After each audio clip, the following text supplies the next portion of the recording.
So now, after understanding the various rights of consumers, we have to understand two terms: consumer movement and consumerism.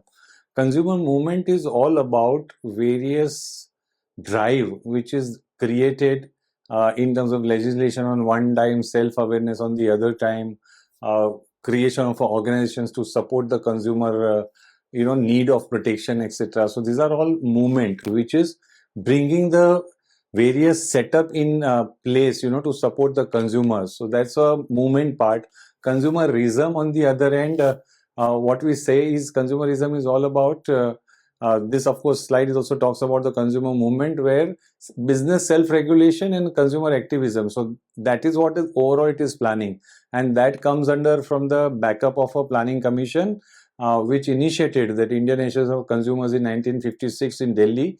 And later on in 66, the first body, that Consumer Council, Consumer Goods Council of India, got formed. And then, of course, the protection law has come in way back in 86 and thereafter. So this is all aspects of a movement. While consumerism, so to say, so under the consumer movement part, so what is happening is Consumer Education and Research Center, CERC, was founded in 1978 in Ahmedabad. That's supposed to be another powerful body.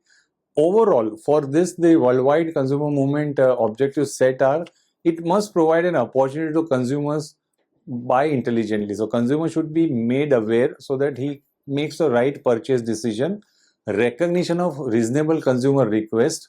So if there is a request made, the consumer request should be attended. Protection against fraud, misrepresentation, and all other malpractices that the manufacturer may push upon the consumers. So that's an objective that needs to be protected. Participation of the consumer representatives in the management and aspects affecting the consumers. So have somebody from the consumer, itself coming and helping or participating as one of the member. Promoting consumer interest. So how do you promote the consumer interest? So in India, the basic reasons for such consumer movement have been the shortage of consumer products, inflation, adulteration. These are the things which is leading to consumer interest being affected. Okay. Black market was happening, lack of product choices because of lack of competition. So they were more of a monopolistic manufacturing in our country. Protected economy. The factors which stimulated the consumer movement, of course, led to increasing awareness. So consumer, due to various initiatives, became more aware. Quality of goods and services. The consumer themselves could see that the quality is going down. So how do you do this? How do you protect the interest of the organization? Just to give you an example, in my house where I have born, and brought up, since last 50 years, there was one brand's fan is there. Even today it is running. Even today it is running without any change of ball bearing or anything, without making noise. It's only that out of our personal, little hesitation, we have moved it from the main room to the bedroom. And we installed a new fan in the main room. But since over the last 10 years, it's from the same company, same brand. But since over last 10 years, twice the fan has to be changed. So you see that average life has come down to 5 years. So what is 50 years plus the one fan running versus what is this 5 year? And the guy on the top of it, whenever he comes and, after 3-4 years, he gives an advice. Sir, abhi badal dalo. Abhi kitna khichoge? That's what the advice the service mechanic or they give. So you see that this is what is impacting the interest of the consumers. The factor which stimulated the consumer movement in the recent this thing is we are trying to study this. So these are the factors: consumer awareness, the quality of the goods going down, increasing consumer expectation because of the consumer education, increasing consumer expectations because of the education, consumer that undergoes an education, influence of the pioneers and leaders of the consumer movement. Influence of the pioneers and leaders of the consumer movement. So that is influence that various pioneers have created, various movement that people has fought for the consumers. That has created an impact in the minds of the consumers. Organized efforts. Now consumer societies have come into various district levels and all, and they are also putting an organized movement to make consumer aware. Newspaper advertisement is one also which you often see now, So that's what is leading to this movement. So let's understand a bit of a consumerism and right and responsibility. So consumerism is more towards the consumption habit. Consumerism is about the social as well as the economic order. It represents how much consumption is encouraged. So buying of goods and services in ever greater amount, and so you make consumers consume things. Whatever that is produced should get consumed, and they should consume more and more. They should consume repeatedly. So this is a new emerging trend. Middle class is kind of utilizing this opportunity made available in terms of first getting a finance was so difficult. Now a credit card is a call away. So your credit card recognition is used as a credit reference to sanction your loan immediately, and various such things that is driving people to even take loan to enjoy certain privileges in life, like going on holidays and those kind of a thing. So that's what is a policy, this thing that drives this is a government backing policy, economic policy, financial institutions backing it up, etc., leads to consumerism. Has a pros and cons both, and there are people who are indebted and they are unable to pay, and there are people who are enjoying a balanced life. So that's a whole aspect of consumerism. Coming to the rights and responsibilities, to understand the rights, so we have covered some of them. This is put in a little a manner to arrange as per the prevailing legislation. The right to be informed. So we have covered the right to information. Here, right to be informed and protected against deceitful, fraudulent, and misrepresented information, and have an access to correct information as well as the facts. So here it is more represented in the legal framework. So various things, he should be protected against deceitful, fraudulent information. So no misleading information, have an access to correct information and the facts that is required for him to take an informed choice, informed decision. So that's first. Right to choose and have easy access to different types of products and services offered at a competitive and fair price. The right to choose and have easy access to different types of products and services. So I should have a choice available to me. Okay, I should have a choice available to me at a competitive and fair price. Okay, so point is, if I am controlled, I am constrained, there is no manufacturing other than one or two manufacturers, then I do not have a choice. So I should be protected. There should be a free economy and more people should provide me alternative choices. Right to be heard means I should be able to go to somebody where my interest as a consumer is heard. People listen to me. If not at an organizational level, it should be at a other level. So that's the order that one should set, to help the economy flourish. The right to redress and getting the compensation for misrepresentation, unsatisfactory service, shoddy goods, which is important. And it's not only about heard, but also redress the issue. So how do you do that? So these are some of the criteria to that. Right to consumer education. I should be educated whenever there is a new legislation happening, whenever there is a change happening, whenever some malpractice is being noticed, I should be informed. So that's what they say, right to consumer education. So that onus is put on the body. Therefore, you many times see the advertisements coming in that prevents you, informs you, why do not fall prey to this kind of a fraud. So that's all about right to consumer education. So right to healthy environment. So that's another one.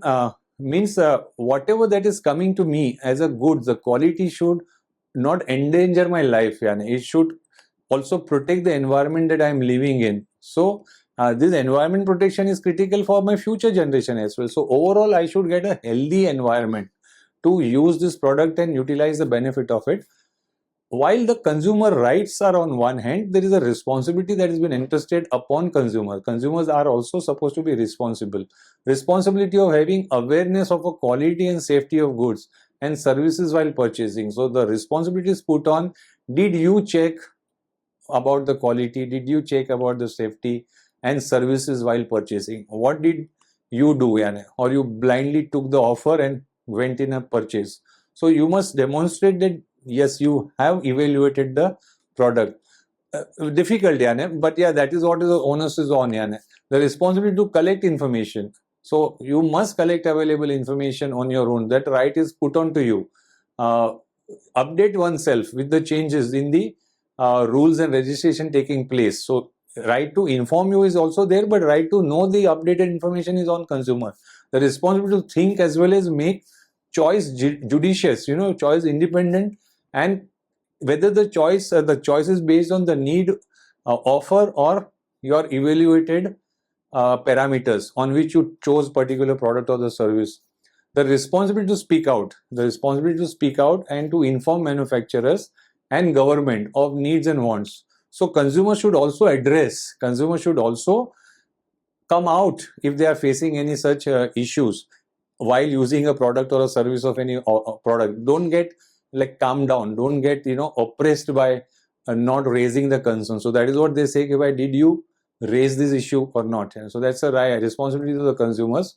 The responsibility to complain or inform business along with other people about the discontentment with the product and the service. So it is your responsibility to write to the concerned. So that's what the responsibility to complain or inform business along with the other people about discontentment with the product or service. Okay. The responsibility of being an ethical consumer. So you have to be an ethical consumer, fair to you, and not engage in malpractices, and which makes all customer pay. And so you should not also indulge in malpractices due to which other customers also have to face the losses or the unhealthy practices, etc. So these are the responsibility which is put on the consumer. So these are the responsibility that a consumer should own. So overall, yes, the legislation tries to protect the both sides. Onus is put on consumers also. Consumers are given rights. Rights protects their interests. So that's what one need to understand. Overall, we have understood how the various setup has emerged. We have understood what is the consumer rights. We have understood the responsibility. Overall, we have understood various aspects between consumerism and consumer movement so far, so to say. So we get into understanding various issues that consumer faces, and so that's what we call a business malpractices. And so let's understand some of them in little detail. Malpractices or a negligence, as it's called, or a misconduct by an organization in order to gain by means of unlawful action, depriving the consumer the full value for money, okay, causing either injury or health issues, inconvenience, mental trauma. All these are considered as a malpractices, so which is a practice through which consumers go through a stress. Consumer has to go through certain stress, including the physical harm. So you see that adulterated milk, adulterated colors, etc. being used. So those are known as a malpractices. So business malpractices touch aspects like the quality, the service standards, pricing, distribution, product, packaging, big package but अंदर ज़्यादा हवा है, less product है, the truthfulness in the ethics in the advertisement, etc. Other malpractices include wrongfully charging taxes. Taxes may be applicable in one particular way, but consumers are shown that this is calculated this way. So again, a wrong. Tax evasion that they do, violation of fiscal laws like income tax, FERA, hoarding, adulteration, exploitation and unfair accounting standards, and many more. So these are various other malpractices. FERA is about Foreign Exchange Regulation Act. So those are the areas that is considered as a malpractice that business houses get into. Okay. So usual malpractices against which there is a legislations also are there in place. So adulteration. So mixing unhealthy content in the product to get the product done. Safety measures are not followed or quality controls are not adhered to. Short in weight and measures. So you cheat consumers on the weights and measures. Misleading advertising, wrong representation in the advertising.